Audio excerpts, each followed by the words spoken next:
Omnibus itu satu tradisi, metode untuk merapikan undang-undang itu, karena disebut omnibus, artinya bis panjang, bis besar. Omnibus law itu ada 1.700 pasal. Karena orang lihat bahwa isinya memang mencelakakan buruh tuh kan, karena kan disembunyikan kan, ini undang-undang yang kita nggak tahu nih naskah akademisnya ada di mana, kapan, tiba-tiba harus dalam easy hiring, easy firing. Jadi mudah dipekerjakan, mudah dipecat. Jadi kalau Presiden Bung Karno masih hidup dan dia baca undang-undang itu reaksinya pasti bilang, kau diancok yang ada di istana tuh.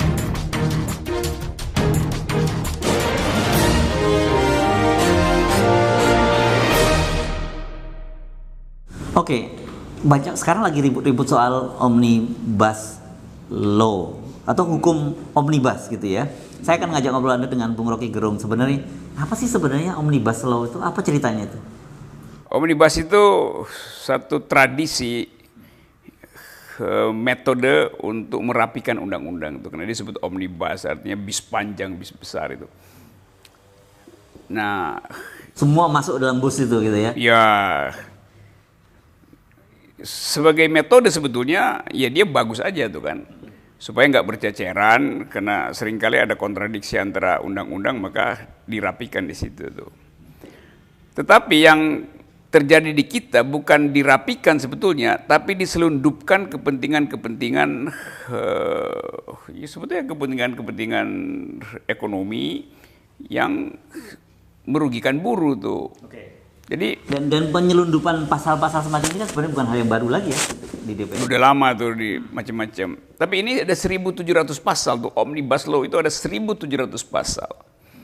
Nah kalau pasalnya banyak, kita nggak tahu yang mana sebetulnya bagian yang gelap atau penggelapan pasal di situ kan. Jadi orang dibikin panik sehingga terjadi keributan interpretasi. Padahal sebetulnya kita bisa nilai dari awal bahwa inti dari omnibus law itu adalah untuk memanjakan investasi. Tetapi kemudian dipakai istilah cipta lapangan kerja atau singkatannya apa itu? Cilaka apa? Iya, cipta lapangan kerja kenapa tiba-tiba jadi singkatannya cilaka gitu? Karena orang lihat bahwa isinya memang mencelakakan buruh tuh kan, khusus dalam soal yang cipta lapangan. Kan ada undang-undang itu kan akan dibikin, ada yang versi lingkungan, ada yang buat pajak, ada yang buat ada 3. Jadi kira-kira ini one stop shopping undang-undang lah gitu ya. Tapi poin saya, kan konstitusi kita bilang begini nih, di pasal 27 bunyi dari Undang-Undang Dasar 45, setiap warga negara berhak atas pekerjaan. Berhak atas pekerjaan. Jadi hak atas pekerjaan itu harus disediakan negara tuh. Pekerjaan itu harus disediakan negara karena itu adalah hak dari masyarakat. Mau dia mau pakai hak itu atau enggak itu urusan lain. Dia nggak mau bekerja ya nggak urusan dia tuh. Tapi dia berhak memperoleh pekerjaan. Jadi negara mesti sediakan itu supaya ada jaminan bahwa dia punya penghasilan dan dia bisa pakai itu untuk merencanakan masa depan. Nah, undang-undang ini justru datang dengan filosofi yang berbeda. Sifat dari undang-undang itu bahkan diucapkan oleh Menko Perekonomian Erlangga bilang bahwa undang-undang itu dimaksudkan agar supaya buruh itu dia sebut easy hiring, easy firing. Jadi mudah dipekerjakan, mudah dipecat. Nah konstitusi bilang pekerjaan itu adalah hak, jadi nggak boleh ada pemecatan.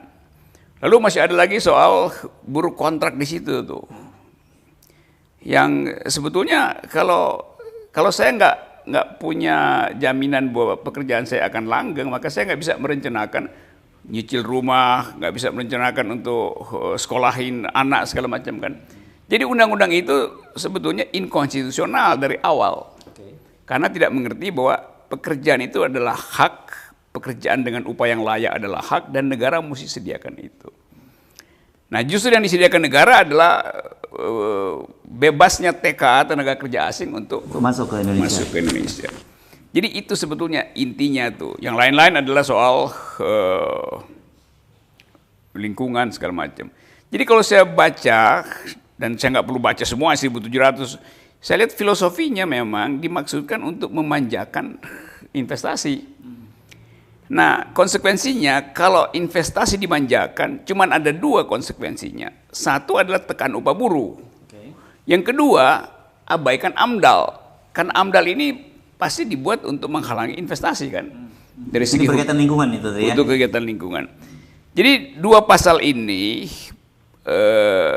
tekan upah buruh dan tidak perlu AMDAL itu yang bertentangan dengan nafas konstitusi itu. Jadi di situ problemnya. Yang lain adalah soal ya, macam-macam lah itu teknikalis. Tapi dari segi filosofi pembuatan undang-undang itu udah melanggar konstitusi.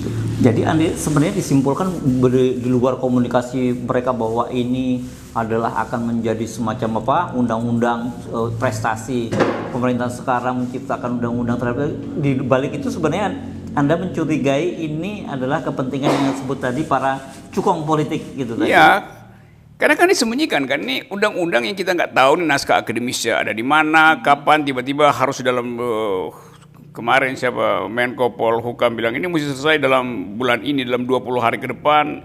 Itu kan nggak masuk akal. Ya. Jadi kesempatan publik untuk membahas itu dihilangkan. Dan apalagi kemudian ada soal istilah salah ketik dan sebagainya. Ya itu itu menunjukkan bahwa memang ada kepentingan negara untuk sebetulnya menghalangi orang untuk menemukan kesalahan. Tapi ya nasib orang memang buruk ya dia salah ketika aja. Padahal itu yang dimaksud sebetulnya kan. Oke, jadi Anda mendengar para buruh akan turun ke jalan untuk ini ya? Saya kira dengan sendirinya buruh pasti berkumpul untuk protes dan itu adalah hak. Karena begini ya, seluruh argumentasi ada di koran, akademisi kasih argumen bahwa ini buruk, DPR udah teriak, terutama fraksi PKS.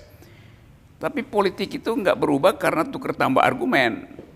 Politik itu berubah kalau ada tukar tambah kekuatan politik. Nah karena itu menurut saya nggak perlu mendengarkan keterangan terlalu banyak dari para pakar. Karena buruh itu hanya menghendaki ada kepastian hidup dia, pekerjaan dia dijamin. Bahwa dia harus diprioritaskan terhadap tenaga kerja asing. Bahwa upahnya itu harus layak untuk membuat dia mampu berinvestasi, mampu untuk merencanakan masa depan. Jadi berhentilah berargumentasi, mulailah konfrontasi, kan itu soalnya tuh. Nah, undang-undang yang dibuat tertutup, publik tidak tahu, tiba-tiba muncul, itu artinya undang-undang itu memang sedang merencanakan kejahatan itu.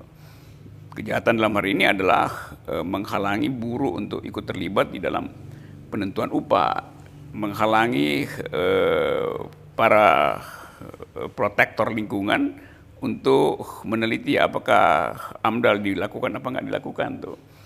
Jadi seluruh undang-undang itu sebetulnya adalah undang-undang yang menghina akal pikiran publik karena dilakukan secara gelap-gelap tersebut.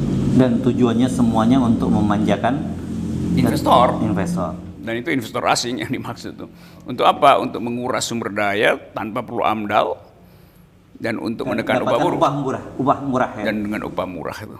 Jadi seluruh argumen itu berakhir di situ tuh.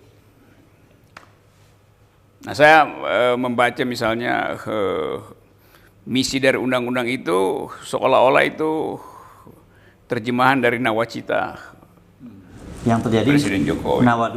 Nawaduka sebetulnya. Dan kita tahu nawacita itu pidato Presiden Bung Karno. Jadi kalau Presiden Bung Karno masih hidup dan dia baca undang-undang itu reaksinya pasti bilang, kau diancok yang ada di istana tuh bikin undang-undang semacam itu. Oke, saya kira.